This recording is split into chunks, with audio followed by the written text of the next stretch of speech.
Panik saat bursa koreksi? Coba simak, inilah strategi investasi di saat koreksi ala Lo Keng Hong. Pertama, lihat koreksi saham sebagai peluang. Ada quotes yang sangat populer di bursa saham yang mengatakan tamaklah saat orang mulai takut dan takutlah saat orang mulai tamak. Be greedy when the others are fearful. Artinya, serakalah ketika yang lainnya takut. Kata-kata ini mudah dimengerti, tapi dilaksanakannya sulit. Ya. Krisis adalah salah satu kesempatan terbaik untuk membeli wonderful company di harga yang diskon. Contoh terdekatnya mungkin saat kita dilanda COVID-19, di mana hampir semua saham mengalami koreksi yang signifikan. Jika kita masih memiliki uang dingin, mungkin ini adalah kesempatan untuk membeli saham. Karena apa? Waktu situasi takut menakutkan. Semuanya murah, semuanya murah, ya, semuanya murah. Kita beli, kita simpan, sebentar dia berubah. Situasinya jadi baik, wah kita jual, jadi kita orang yang kaya.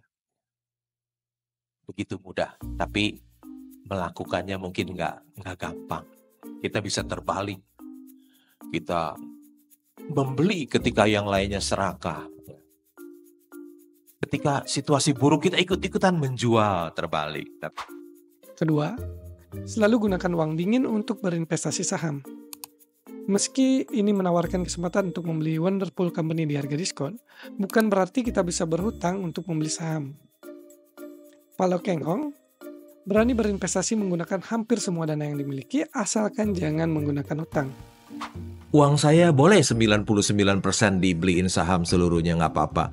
Asal jangan ditambah hutang, karena kalau tambah hutang seperti tahun 2020 ada pandai saya mungkin nggak bisa bertahan. Tapi kalau saya nggak punya hutang, saya akan kuat bertahan, Pak. Kuat bertahan.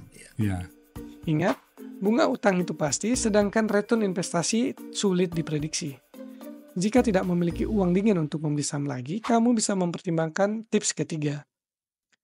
Saat portofolio minus, jangan terlalu fokus pada dana yang hilang atau floating loss. Cobalah mulai fokus pada dana yang masih tersisa. Jika tidak ada lagi dana untuk membeli saham yang diskon, kamu bisa coba reposisi saham atau reposisi portofolio. Pada saat krisis, semua saham mengalami penurunan, mulai yang blue chip ataupun yang gorengan. Jadi, cobalah perlahan menggeser portofolio pada saham-saham berfundamental terbaik dan harga diskon. Biasanya, saham-saham blue chip akan naik duluan saat ekonomi mulai pulih. Waktu krisis 97-98 cukup berat ya Pak. Ada selain krisis politik, suku bunga 70%, ada kerusuhan, saham juga turun tajam. Uang saya hilang 85% Pak. Saya tidak berfokus kepada uang saya yang hilang, tapi saya berfokus kepada uang saya yang masih ada sisa. Tapi akhirnya ketika saya membeli saham kembali, saya dapat saham Wonderful Company yang dijual di harga bajai pada waktu itu, United Tractor, dan saya membeli. Waktu itu harga saham United Tractor di harga 250. Sedangkan laba usaha per sahamnya 7.800. Di harga 250, saya pegang 6 tahun, akhirnya saya jual di 15.000 Pak. Ya, uang itu kembali lagi. Itulah tips sederhana dari Pak Lo Keng Hong. Semoga bermanfaat. Sampai ketemu di video-video selanjutnya.